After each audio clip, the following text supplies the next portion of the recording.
লূত আলাইহিস সালামের জামানায় সর্বপ্রথম এই পাপের ধারা চালু হয়েছিল। নাউজুবিল্লাহ পড়েন। লূত আলাইহিস সালাম বললেন, ও আমার কওমের লোকেরা, ও আমার জাতিরা, তোমরা যেই পাপ কাজের মধ্যে লিপ্ত হয়েছো, এই পৃথিবীর ইতিহাসে ইতিপূর্বে কেউ এই পাপের মধ্যে লিপ্ত হয়। বিভিন্ন পাপে লিপ্ত হয়েছে, কিন্তু এই পাপে লিপ্ত হয় নাই। নাউজুবিল্লাহ পড়েন। আল্লাহ তাআলা তাদেরকে এমন শাস্তি দিয়েছেন, এখনো যদি জর্ডানে কেউ যান বা আপনারা গুগলে সার্চ করেন, ইউটিউবে দেখেন, মৃত সাগর নামে একটা সাগর আছে। এই লূত আলাইহিস সালামের জাতি সেখানে ছিল। ফেরেশতাদের মাধ্যমে তাদেরকে একবারে উল্টিয়ে ডাবিয়ে দেওয়া হয়েছে। নাউজুবিল্লাহ পড়েন। আর সেই দিকেই ধীরে ধীরে এই পৃথিবী অগ্রসর হচ্ছে। নাউজুবিল্লাহ পড়েন। আসুন এবার লূত আলাইহিস সালাম কি দোয়া করলেন। বর্তমান জামানায়, আমাদের জামানায় যেই কাজটা হর হামেশাই চলছে, আমাদের বাংলাদেশ সহ সারা ওয়ার্ল্ডে, এই যে আমাদের যে ট্রান্সজেন্ডার, যেটা রূপান্তর বলা হয়, কিছুদিন পূর্বেই ঈদের ভিতরে একটা নাটক বের হয়েছিল, আমরা ফেসবুকে দেখেছি, তোলপাড় শুরু হয়ে গেছিল। ওয়ালটন এটাকে প্রমোট করার চেষ্টা করেছিল। একজন অভিনেতা নাটকের, উনি মানে তৃতীয় লিঙ্গ সেজেছে। আসলে এটাকে যদি তৃতীয় লিঙ্গ বলেন তাইলে ভুল হয়ে যাবে, কারণ তৃতীয় লিঙ্গ বলতে ইসলামে কোনো কিছু নাই। আপনি বলে কে বলছে হুজুর, আমরা তো সারা জীবন তৃতীয় লিঙ্গের ব্যাপারে শুনে এসেছি। না, আপনি যদি তৃতীয় লিঙ্গে কাউকে ধরেন, ইসলামের দুইজনই, একটা নারী আর একটা পুরুষ, কেউ যদি এরকম হয় তৃতীয় লিঙ্গের মতো, এরকম আমরা যেটাই বলে থাকি, হয় সে পুরুষালী ভাব বেশি থাকবে কারো ভিতরে, অথবা কারো ভিতরে মেয়ালি ভাব বেশি থাকবে। এটাই ফাইনাল। যার ভিতরে পুরুষালী ভাব বেশি থাকবে সে পুরুষের মধ্যেই গণ্য হবে, যার ভিতরে মেয়ালি বেশি ভাব থাকবে তা সে নারীর ভিতরেই গণ্য হবে। তৃতীয় লিঙ্গ বলতে কিছু নাই। আর তৃতীয় লিঙ্গ তো দূরে থাক, আসলে এরা তো প্রমোট করতে চাচ্ছে সমকামিতা। কি ভাই, সমকামিতা বোঝেন? পুরুষে পুরুষে জেনা, মেয়ে মেয়ে জেনা। আমাদের বাংলাদেশে এরকম ঘটনা ঘটে গেছে, মেয়ে মেয়ে বিয়ে হয়েছে, টাঙ্গাইলেই হয়েছে। আপনারা দেখেছেন কিনা? মেয়ে মেয়ে বিয়ে হয়েছে টাঙ্গাইলে, একজন আর একজনকে ছাড়া পাচ্ছে না। নাউজুবিল্লাহ কইলেন না। লূত আলাইহিস সালামের জামানায় সর্বপ্রথম এই পাপের ধারা চালু হয়েছিল। নাউজুবিল্লাহ পড়েন।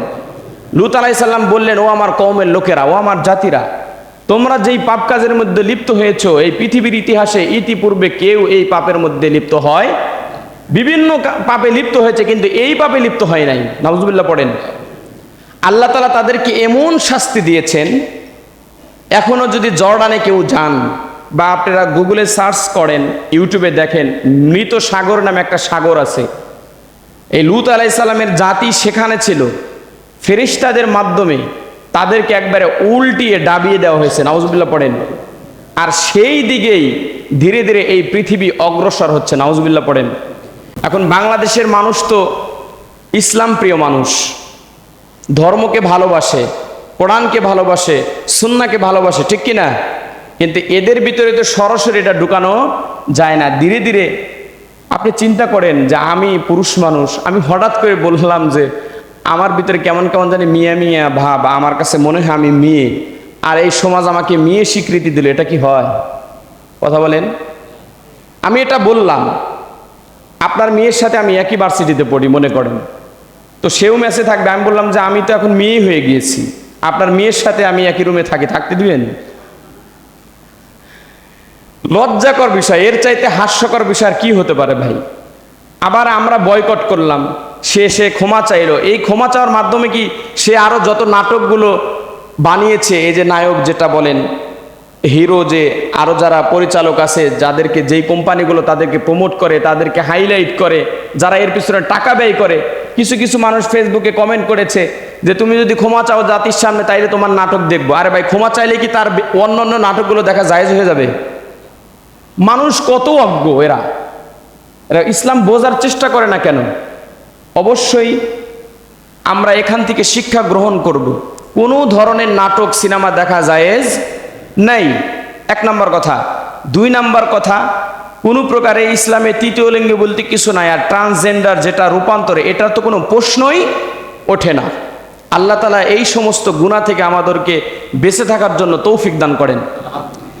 সেই একই কথা লূত আলাইহিস সালাম বললেন, আমি যেটার কারণে এই কথাটা টান দিলাম, লূত আলাইহিস সালাম বললেন রব্বি নাজ্জিনি ওয়া আহলি মিম্মা ইয়ামালুন। যখন দেখলেন তার জাতিগুলো এই ধরনের পাপ কাজের মধ্যে লিপ্ত হয়ে গেছে, লূত আলাইহিস সালামের জাতি সুন্দরী সুন্দরী মেয়ে থাকার পরেও তারা বলতো না মেয়ে লাগবে না, ওই পুরুষকে দাও।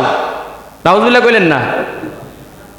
এখনো সারা বিশ্বে অনেকগুলো ছেলে এবং মেয়ের আছে, তারা বলে আমার পুরুষের দরকার নাই, মেয়ে হলেই চলবে। আবার পুরুষ বলে আমার মেয়ের দরকার নাই, পুরুষ হলেই চলবে। আছে না নাই?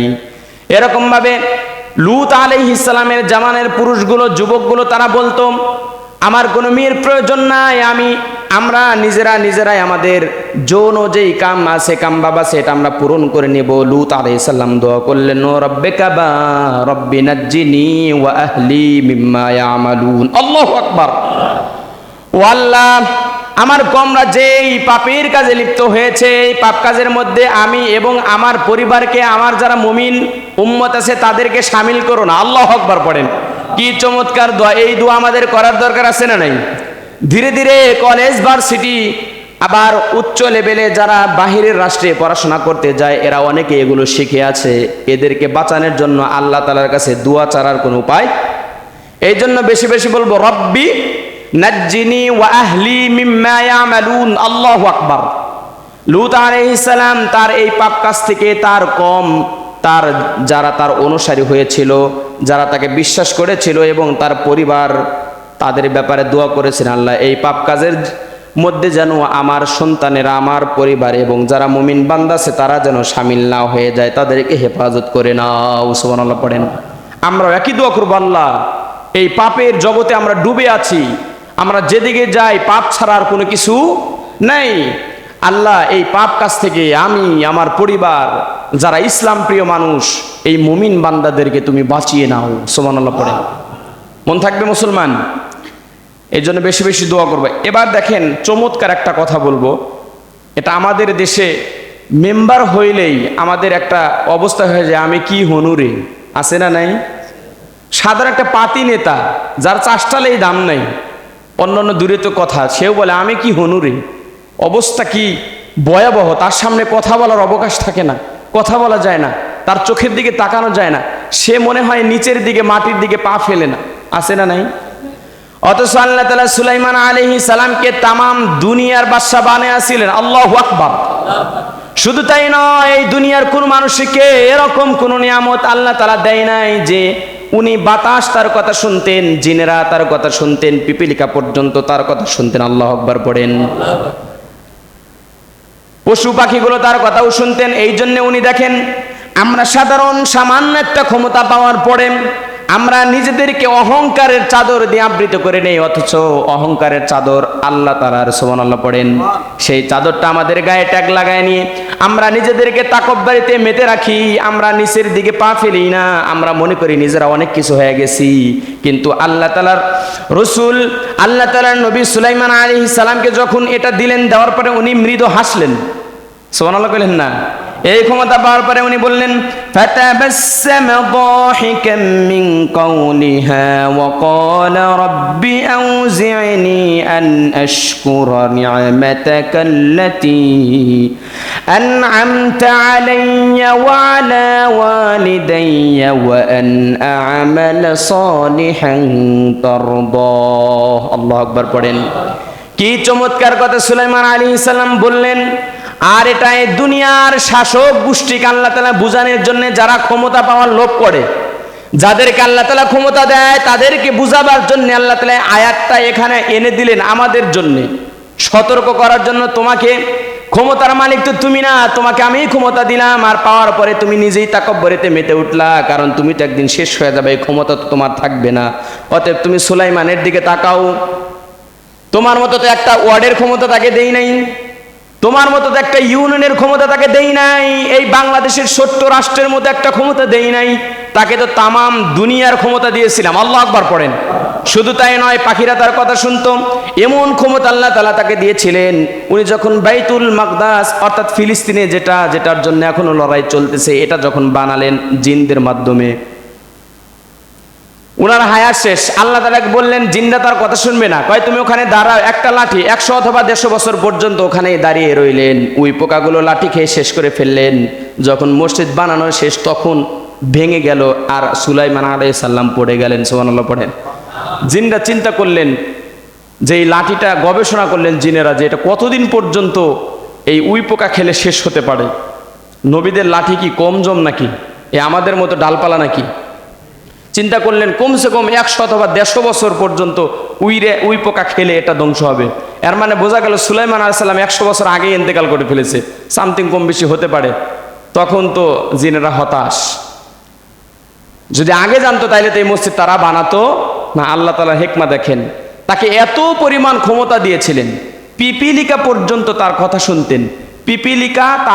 পিপিলিকার কথাও সুলাইমান আলাইহিস সালাম শুনতে পেতেন।